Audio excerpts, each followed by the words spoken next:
Now the serpent was more crafty than any of the wild animals the Lord God had made. He said to the woman, "Did God really say, 'You must not eat from any tree in the garden'?" The woman said to the serpent, "We may eat fruit from the trees in the garden, but God did say, 'You must not eat fruit from the tree that is in the middle of the garden, and you must not touch it, or you will die.'" "You will not surely die," the serpent said to the woman, "for God knows that when you eat of it your eyes will be opened, and you will be like God, knowing good and evil." When the woman saw that the fruit of the tree was good for food, and pleasing to the eye, and also desirable for gaining wisdom, she took some and ate it. She also gave some to her husband who was with her, and he ate it. Then the eyes of both of them were opened, and they realized they were naked. So they sewed fig leaves together and made coverings for themselves. Then the man and his wife heard the sound of the Lord God as he was walking in the garden in the cool of the day. And they hid from the Lord God among the trees of the garden. But the Lord God called to the man, "Where are you?" He answered, "I heard you in the garden, and I was afraid because I was naked, so I hid." And he said, "Who told you that you were naked? Have you eaten from the tree that I commanded you not to eat from?" The man said, "The woman you put here with me, she gave me some fruit from the tree, and I ate it." Then the Lord God said to the woman, "What is this you have done?" The woman said, "The serpent deceived me, and I ate." So the Lord God said to the serpent, "Because you have done this, cursed are you above all the livestock and all the wild animals. You will crawl on your belly, and you will eat dust all the days of your life. And I will put enmity between you and the woman, and between your offspring and hers. He will crush your head, and you will strike his heel." To the woman he said, "I will greatly increase your pains in childbearing. With pain you will give birth to children. Your desire will be for your husband, and he will rule over you."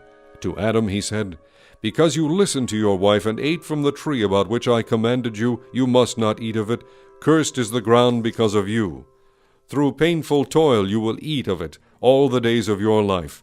It will produce thorns and thistles for you, and you will eat the plants of the field. By the sweat of your brow you will eat your food until you return to the ground, since from it you were taken, for dust you are, and to dust you will return."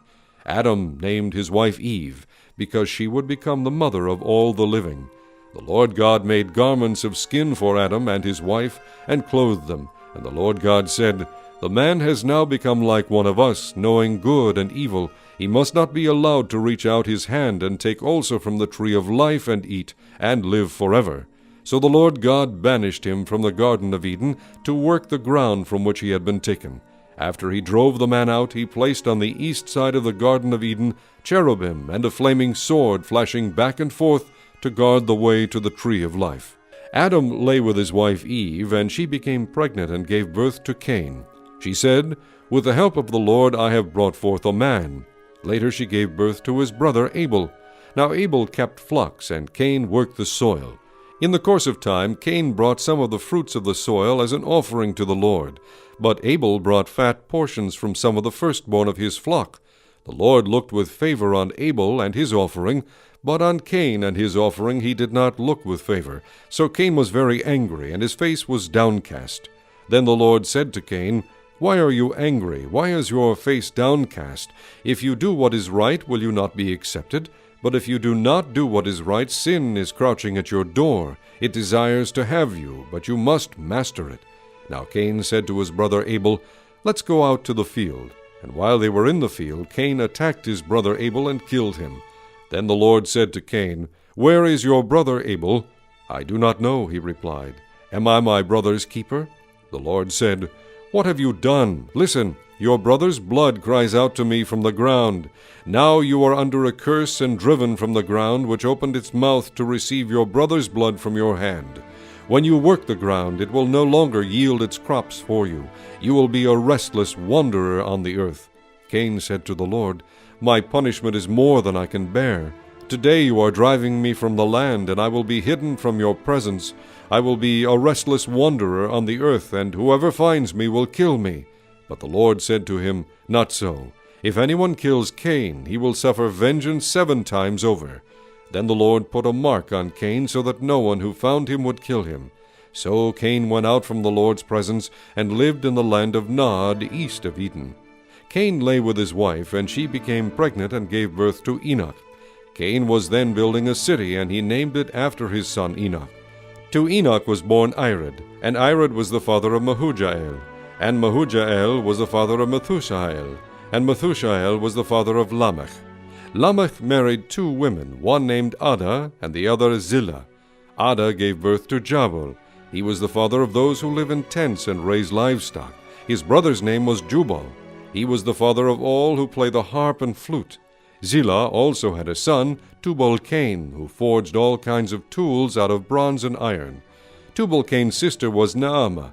Lamech said to his wives, Ada and Zillah, listen to me. Wives of Lamech, hear my words. I have killed a man for wounding me, a young man for injuring me. If Cain is avenged 7 times, then Lamech 77 times. Adam lay with his wife again, and she gave birth to a son and named him Seth, saying, God has granted me another child in place of Abel, since Cain killed him. Seth also had a son, and he named him Enosh. At that time men began to call on the name of the Lord. This is the written account of Adam's line. When God created man, he made him in the likeness of God. He created them male and female and blessed them, and when they were created he called them man. When Adam had lived 130 years, he had a son in his own likeness, in his own image, and he named him Seth. After Seth was born, Adam lived 800 years and had other sons and daughters. Altogether, Adam lived 930 years, and then he died. When Seth had lived 105 years, he became the father of Enosh. And after he became the father of Enosh, Seth lived 807 years and had other sons and daughters. Altogether, Seth lived 912 years, and then he died. When Enosh had lived 90 years, he became the father of Canaan. And after he became the father of Canaan, Enosh lived 815 years and had other sons and daughters. Altogether, Enosh lived 905 years, and then he died. When Canaan had lived 70 years, he became the father of Mahalalel. And after he became the father of Mahalalel, Canaan lived 840 years and had other sons and daughters. Altogether, Canaan lived 910 years, and then he died. When Mahalalel had lived 65 years, he became the father of Jared. And after he became the father of Jared, Mahalalel lived 830 years and had other sons and daughters. Altogether, Mahalalel lived 895 years, and then he died. When Jared had lived 162 years, he became the father of Enoch. And after he became the father of Enoch, Jared lived 800 years and had other sons and daughters. Altogether, Jared lived 962 years, and then he died. When Enoch had lived 65 years, he became the father of Methuselah. And after he became the father of Methuselah, Enoch walked with God 300 years and had other sons and daughters. Altogether, Enoch lived 365 years. Enoch walked with God, then he was no more, because God took him away. When Methuselah had lived 187 years, he became the father of Lamech. And after he became the father of Lamech, Methuselah lived 782 years and had other sons and daughters. Altogether, Methuselah lived 969 years, and then he died. When Lamech had lived 182 years, he had a son.